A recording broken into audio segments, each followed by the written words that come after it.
ஒரு முஸ்லிமிடம் அவர்களின் கடவுள் பெயர் என்ன என்று நாம் கேட்டால் அதற்கு அவர்கள் அல்லாஹ் என்று சந்தேகமின்றி கூறுவார்கள். உங்களால் அதை ஏற்றுக்கொள்ள முடியுமா? கிறிஸ்தவர்களும் யூதர்களும் வணங்கும் அதே கடவுளை தான் முஸ்லிம்கள் வணங்குகிறார்களா என்ற தலைப்பில் நான் முன்பு ஒரு வீடியோ வெளியிட்டேன். அந்த வீடியோவில் யூதர்கள் மற்றும் கிறிஸ்தவர்களின் கடவுள் பெயர் யெகோவா என்று குறிப்பிட்டிருந்தேன். ஆனால் அந்த யெகோவா என்று பெயருள்ள கடவுள் இஸ்லாத்திற்கு வந்தபோது அந்த கடவுளின் பெயர் அல்லாஹ் என்று மாற்றப்பட்டதுதான் இஸ்லாத்தில் உள்ள மிகப்பெரிய பிரச்சனை. ஏனெனில் இஸ்லாத்தில் கடவுளுக்கு யெகோவா என்ற பெயர் எங்குமே குறிப்பிடப்படவில்லை.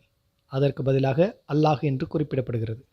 இஸ்லாத்திற்கு வந்ததும் கடவுள் உடனடியாக தனது பெயரை மாற்றினாரா என்ற கேள்வி நமக்குள்ளாக எழும்புகிறது. குர்ஆனில் இத்தகைய பிழைகளை நியாயப்படுத்த முஸ்லிம்கள் பெரும்பாலும் யூதர்களும் கிறிஸ்தவர்களும் சேர்ந்து தோராவிலும் பைபிளிலும் சொல்லப்பட்டதை மாற்றிவிட்டதாக கூறுகிறார்கள். யூதர்களும் கிறிஸ்தவர்களும் தங்களின் சொந்த கடவுளின் பெயரை ஏன் திருத்த வேண்டும் என்றும், இஸ்லாத்தில் இந்த பெரிய பிழையை பயன்படுத்தி 7ஆம் நூற்றாண்டில் அரேபியாவில் வாழ்ந்தவர்கள் உருவாக்கிய பொய்யான கதைதான் இஸ்லாம் என்பதையும் இந்த வீடியோவில் நான் நிரூபிக்கப் போகிறேன். இஸ்லாத்தின் கடவுள் முகமதுவின் கைப்பாவை ஆவார். முகமதுவிற்கு இஸ்லாத்தின் கடவுளுடைய சொந்த பெயர் என்னவென்று கூட தெரியாது. முன்பு குறிப்பிட்டபடி யூத கிறிஸ்தவ மதத்தில் கடவுளின் பெயர் யெகோவா என்று தெளிவாக கூறப்படுகிறது. பரிசுத்த வேதாகமத்தில் யாத்ராகமம் 3வது அதிகாரம் 13வது வசனம் முதல் 16வது வசனம் வரை, அப்பொழுது மோசே தேவனை நோக்கி, நான் இஸ்ரவேல் புத்திரரிடத்தில் போய் உங்கள் பிதாக்களுடைய தேவன் உங்களிடத்தில் என்னை அனுப்பினார் என்று அவர்களுக்கு சொல்லும்போது, அவருடைய நாமம் என்னவென்று அவர்கள் என்னிடத்தில் கேட்டால் நான் அவர்களுக்கு என்ன சொல்லுவேன் என்றான். அதற்கு தேவன், இருக்கிறவராகவே இருக்கிறேன் என்று மோசேயுடனே சொல்லி, இருக்கிறேன் என்பவர் என்னை உங்களிடத்திற்கு அனுப்பினார் என்று இஸ்ரவேல் புத்திரருடைய சொல்வாயாக என்றார்.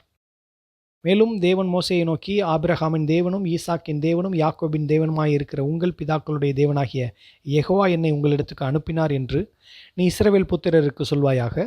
என்றென்றைக்கும் இதுவே என் நாமம், தலைமுறை தலைமுறை தோறும் இதுவே என் பேர் பிரஸ்தாபம். நீ போய் இஸ்ரவேலின் மூப்பரை கூட்டி அவர்களிடத்தில், ஆபிரகாம் ஈசாக்கு யாக்கோபு என்பவர்களுடைய தேவனாயிருக்கிற உங்கள் பிதாக்களுடைய தேவனாகிய யெகோவா எனக்கு தரிசனமாகி உங்களை நிச்சயமாய் சந்தித்து எகிப்தில் உங்களுக்கு செய்யப்பட்டதை கண்டேன் என்று தெளிவாக கூறுகிறார். இதிலிருந்து கடவுளின் ஒரே பெயர் யெகோவா என்பது தெளிவாக தெரிகிறது. ஆகவே யெகோவா என்பது அல்லாஹுவின் உண்மையான பெயர் என்பதை இஸ்லாம் ஏற்றுக்கொள்ள வேண்டும், அல்லது யெகோவா என்ற பெயரை முற்றிலுமாக நிராகரிக்க வேண்டியிருந்தது. அவர்கள் இரண்டாவதை எடுத்துக்கொண்டார்கள். அதுவே இஸ்லாத்தின் மிகப்பெரிய தவறு. ஒரு மதத்தை நம்பும் மக்கள் தங்கள் கடவுளின் பெயரை உள்ளடக்கிய பெயர்களை ஏற்றுக்கொள்வது பொதுவானது. இஸ்ரவேலரும் அவர்களுடைய தீர்க்கதரிசிகளும் அதை செய்தார்கள். இஸ்லாம் பைபிளில் இருந்தும் தோராவில் இருந்தும் நகலெடுக்கப்பட்ட போது அதில் உள்ள தீர்க்கதரிசிகளின் பெயர்களின் அர்த்தம் என்ன என்பதை தெரிந்து கொள்ள மறந்துவிட்டார்கள் போல. இந்த யூத தீர்க்கதரிசிகளின் பெயர்களை இன்றும் பல முஸ்லிம்கள் பயன்படுத்துகிறார்கள். உதாரணமாக ஜக்காரியா என்ற பெயர் முஸ்லிம்களால் பயன்படுத்தப்படுகிறது. சக்கரியா என்ற பைபிளில் உள்ள பெயரின் அரபு இஸ்லாமிய பதிப்பு தான் ஜக்காரியா. யஹியா என்ற பெயரும் உள்ளது. இது யோவான் என்ற விவிலிய பெயரின் இஸ்லாமிய பதிப்பாகும். ஆனால் முஸ்லிம்களுக்கு தெரியாதது என்னவென்றால், யெகோவா என்ற பெயர் இரண்டையும் குறிக்கிறது. முகமது இந்த பெயர்கள் அனைத்தையும் நகலெடுத்த போது இந்த பெயர்கள் அனைத்தும் எதை குறிக்கின்றன என்பதை அவர் பார்க்க மறந்துவிட்டார் போல. சகரியா என்ற சொல்லுக்கு யெகோவா நினைவு கூறும் என்று பொருள். அதேபோல் யஹியா என்ற பெயருக்கு யெகோவா கிருபையுள்ளவர் என்று பொருள். எபிரேய மொழியில் யஹியாவை யோவான் என்று அழைக்கிறார்கள். யோவான் என்ற வார்த்தையின் அர்த்தம் யெகோவா ஜீவிக்கிறார் என்று அர்த்தமாகும். இதற்கு எந்த முஸ்லிமுக்கும் பதில் இல்லை. இஸ்லாத்தில் கடவுளின் பெயர் அல்லாஹ் என்று குர்ஆன் தெளிவாக கூறுகிறது. மோசேயின் கதை குர்ஆனில் கூறப்படும்போது அது யெகோவாவுக்கு பதிலாக அல்லாஹ் என்றும் குர்ஆனில் குறிப்பிடப்பட்டுள்ளது. குர்ஆனின் கடவுள் பெயர் அல்லாஹ் என்று குர்ஆன் சொல்லுகிறது. முகமதுவும் அல்லாஹ் என்று சொல்லுகிறார். அல்லாஹுவே தனது பெயர் அல்லாஹ் என்று கூறுகிறார். ஒவ்வொரு நாளும் முஸ்லிம்கள் அல்லாஹுவை தவிர வேறு யாரும் கடவுள் இல்லை என்று கூறுகிறார்கள். இது பைபிள் கற்பிக்கும் விஷயத்திற்கு நேர் எதிரானது. முஸ்லிம்கள் தங்கள் கடவுளின் பெயர்களை கொண்ட பெயர்களை பயன்படுத்துகிறார்கள். மிகவும் பொதுவாக பயன்படுத்தப்படும் பெயர் அப்துல்லா. இதற்கு அல்லாஹுவின் வேலைக்காரன் அல்லது அல்லாஹுவின் அடிமை என்று அர்த்தம். அப்படியெனில் யெகோவா நினைக்கிறவர் என்று அர்த்தம் கொண்டிருக்கும் சகரியா என்ற பெயரும் யெகோவா கிருபையுள்ளவர் என்று பொருள்படும் யஹியாவும் குர்ஆனில் பல இடங்களில் தோன்றும். ஆனால் குர்ஆனின் கடவுள் யெகோவா அல்ல, அது அல்லாஹ் தான். குர்ஆனை எழுதியவர் அதன் அர்த்தத்தை புரிந்து கொள்ளாமல் இதையெல்லாம் எழுதினார் என்பது மிக தெளிவாக தெரிகிறது. மற்றொரு நகைச்சுவை என்னவென்றால், யோவான் யஹியா என்ற பெயர் அல்லாஹ்வால் நேரடியாக வழங்கப்பட்டது என்று குர்ஆன் கூறுகிறது. இப்படி மற்றொரு பெயர்தான் இயேசு. இஸ்லாத்தில் இயேசுவின் பெயர் ஈஷா என்று சொல்லப்படுகிறது. இயேசு என்ற வார்த்தையின் அர்த்தம் மீட்பர் என்பதாகும். இயேசு என்ற சொல் யெஷுவா என்ற வார்த்தையிலிருந்து வந்தது. அதற்கு யெகோவா ரட்சிக்கிறார் என்று பொருள். யெகோவா என்ற பெயர் குர்ஆனில் கவனிக்கப்படாமல் போனது ஏன் என்பது கேள்விக்குறியான ஒன்று. பைபிளில் புதிய ஏற்பாட்டின்படி யெகோவா இயேசுவுக்கு அந்த பெயரை கொடுத்தார். யெகோவா கடவுளின் பெயர் அல்ல, ஆனால் கடவுள் என்ற வார்த்தைக்கு பதிலாக பயன்படுத்தப்பட்ட ஒன்று என்று சொல்வதை நியாயப்படுத்தும் முஸ்லிம்கள் கூட உள்ளனர். கிறிஸ்தவர்கள் பெரும்பாலும் யெகோவா என்ற பெயருக்கு பதிலாக கடவுள் என்ற தலைப்பை பயன்படுத்துகிறார்கள்.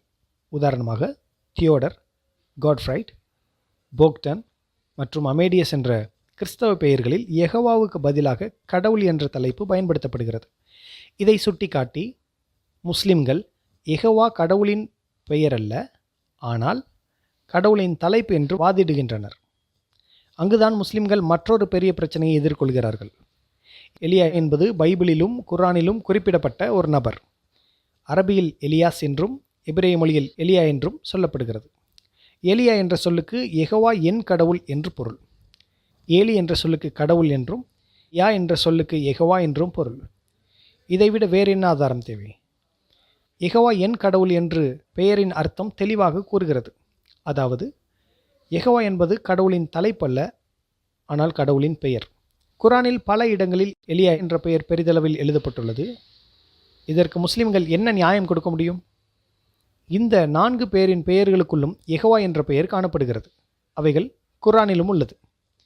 இந்த 4 பெயர்கள் மட்டுமல்ல, குர்ஆனிலும் ஒரே பெயரை கொண்ட பல பெயர்கள் உள்ளன. ஹதீஸில் யோசுவா என்ற பெயர் குறிப்பிடப்பட்டுள்ளது. யோசுவா என்ற பெயருக்கு யெகோவாவில் ரட்சிப்பு என்று பொருள். அதேபோல் மீகா, ஒபதியா, ஏசாயா, எரேமியா என்ற பெயரின் அர்த்தங்களில் யெகோவா என்ற பெயர் உள்ளது. பைபிளில் குறிப்பிடப்பட்டுள்ள பிற கடவுள்களை வணங்குபவர்களின் பெயர்களையும் அவர்களின் கடவுள்களின் பெயர்களையும் நீங்கள் பார்க்க முடியும். ஆபிரகாமும் இஸ்ரேலின் பிற தீர்க்கதரிசிகளும் கடவுளை அல்லாஹ் என்ற பெயரில் அழைத்ததாகவும் கூறுகிறார்கள்.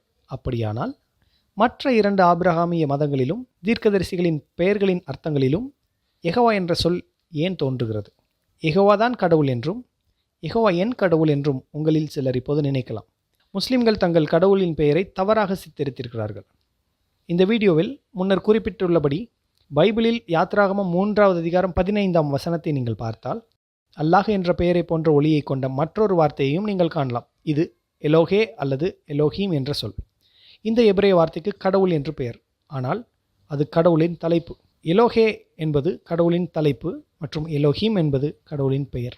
யாத்திராகமம் 3வது அதிகாரம் 15ஆம் வசனத்தை அதன் எபிரேய வார்த்தைகளில் படித்தால் அதன் அர்த்தத்தை நீங்கள் தெளிவாக புரிந்து கொள்வீர்கள். எலோஹீம் மோசேயை நோக்கி, இஸ்ரவேல் புத்திரரை நோக்கி, நான் உங்கள் எலோஹீமான யெகோவா, நான் உங்கள் பிதாக்களின் எலோகே, ஆபிரகாம், ஈசாக்கு மற்றும் யாக்கோபின் எலோகே என்னை உங்களிடத்தில் அனுப்பியுள்ளார். இது என்றென்றைக்கும் என் பெயர், தலைமுறை தலைமுறை என் நினைவு. அவருடைய பெயர் யெகோவா என்று கடவுள் பல முறை பைபிளில் கூறியுள்ளார். எலோஹிம் என்பது கடவுளின் தலைப்பு, யெகோவா என்பது கடவுளின் பெயர். இந்த பெயர் பைபிளிலேயே 7000 முறை தோன்றும். ஏக கடவுள் என்பதின் செமட்டிக் வார்த்தை தான் எலோன். கானானியர்களின் மொழியில் அது ஏல் என்றும் எலோன் என்றுமாய் இருக்கிறது. அராமிக் மொழியில் இது எலாஹ் என்றும் எலஹா என்றும் அழைக்கப்படுகிறது. எபிரேய மொழியில் இது எலோஹ் என்றும் எலோஹீம் என்றும் அழைக்கப்படுகிறது.